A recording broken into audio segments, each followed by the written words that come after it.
Fasting chapter भी काफ़ी scoring है, छोटा चैप्टर है और इसमें से बहुत क्वेश्चंस आ जाते हैं। तो एक्चुअली फास्टिंग चैप्टर में से सभी कुछ इम्पॉर्टेंट है। पेज नंबर 65 में उन्होंने फास्टिंग का मतलब बताया हुआ है, इंग्लिश में क्या बोलते हैं, हिंदी में क्या बोलते हैं, व्हाट इज़ फास्टिंग में, तो वो देख लीजिए अच्छे से। फास्टिंग क्यों करनी है, ठीक है। तो फास्टिंग के बेनिफिट्स उन्होंने कि फ़ास्टिंग करने से क्या क्या होता है, तो ये आगे भी यहाँ पे बोल रहे हैं why we need to fast 65 और 66 पेज पे। बट ये 68 पेज पे जो पर्पज़ ऑफ फास्टिंग है ना, तो उसमें जो बहुत सारे पॉइंट्स हैं वहाँ पे वो पॉइंट्स दोबारा से कवर हो रहे हैं। तो why we need to fast वो आप नहीं करोगे तो भी चलेगा 66, 65, 66 पेज। देन 67 पेज पे फास्टिंग जो है वो आकाश तत्व का एक सबसे बेस्ट एप्लीकेशन है, ठीक है। अभी फास्टिंग के बारे में Mahatma Gandhi ji, Herbert Shelton, doctor Venkat Rao, इन लोगों ने क्या बोला हुआ है ये आ जाता है true false, match the following वगैरह में, तो पता होना चाहिए।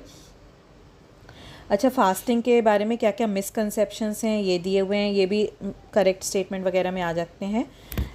तो अभी पर्पज़ ऑफ फास्टिंग, ठीक है, तो ये अच्छे से देख लीजिए कि फास्टिंग से पर्पज़ क्या है। अच्छा, बाद में दिया है इम्पॉर्टेंस, तो पर्पज़ हुआ, इम्पॉर्टेंस हुआ, बेनिफिट्स हुए, तो ये सब कुछ एक जैसे ही हैं, ठीक है।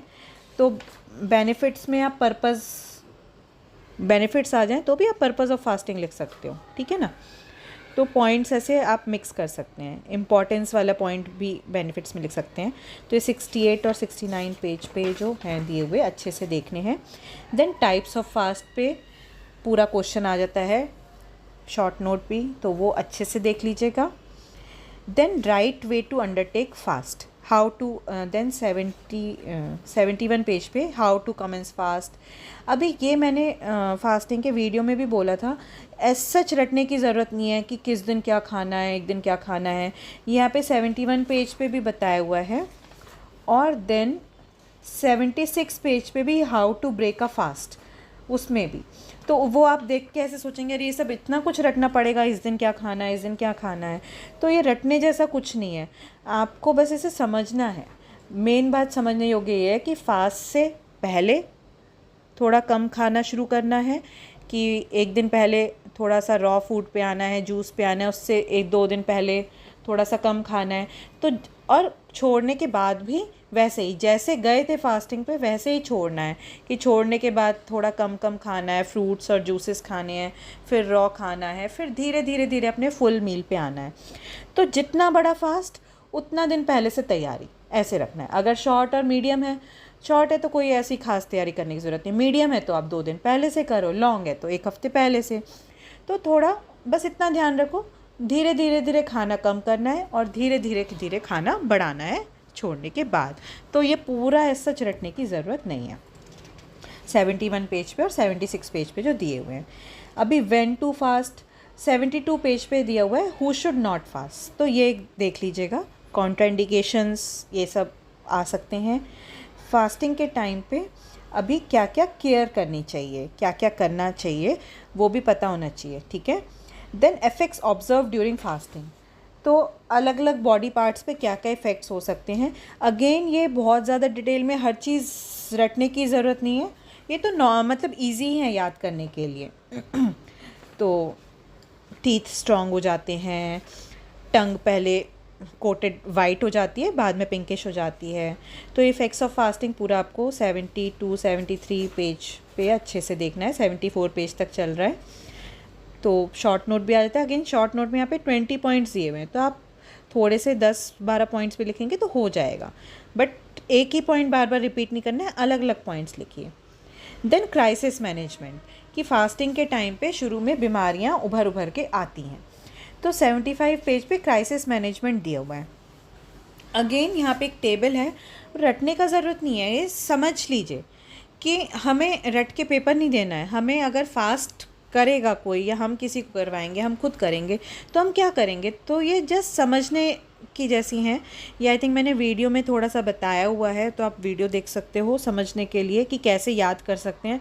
तो ऐसा बहुत समझ के पढ़ेंगे तो रटने की ज़रूरत नहीं पड़ेगी। Then how to break a fast मैंने बताया, रटना नहीं है, समझना है, धीरे धीरे धीरे ब्रेक करना है। एग्जैक्टली किस दिन क्या खाना है, कौन सी मूंग की दाल, कौन सी कांजी, वो सब याद नहीं करिए। Then alternation in energy source during fasting.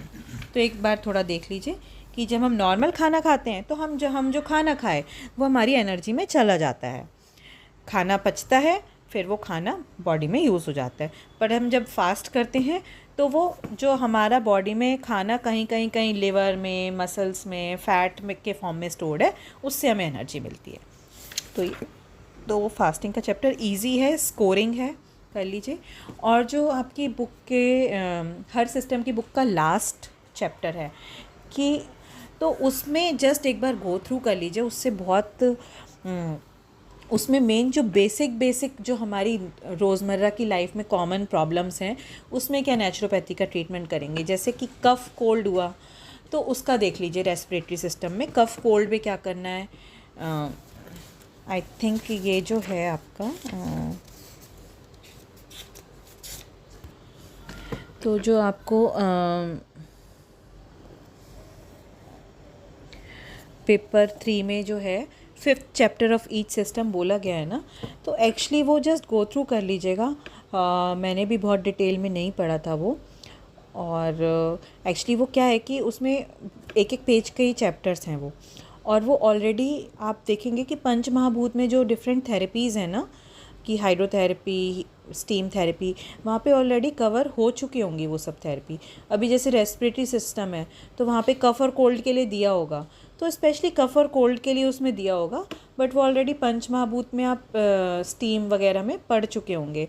ऐसे ही मस्कुलोस्केलेटल में पेन वगैरह के लिए दिया होगा, जॉइंट पेन, तो वो नहीं भी करेंगे, एक बार जस्ट गो थ्रू करने से हो जाएगा, क्योंकि वो ऑलरेडी पंच महाभूत में वाले बुक में ऑलरेडी आप बहुत डिटेल में उसको पढ़ चुके होगे सारी थेरेपीज़। तो जस्ट गो थ्रू इस एक पेज के ही है वो, ज़्यादा बड़ा है नहीं, तो उसमें से ज़्यादा रटने का ज़रूरत नहीं है।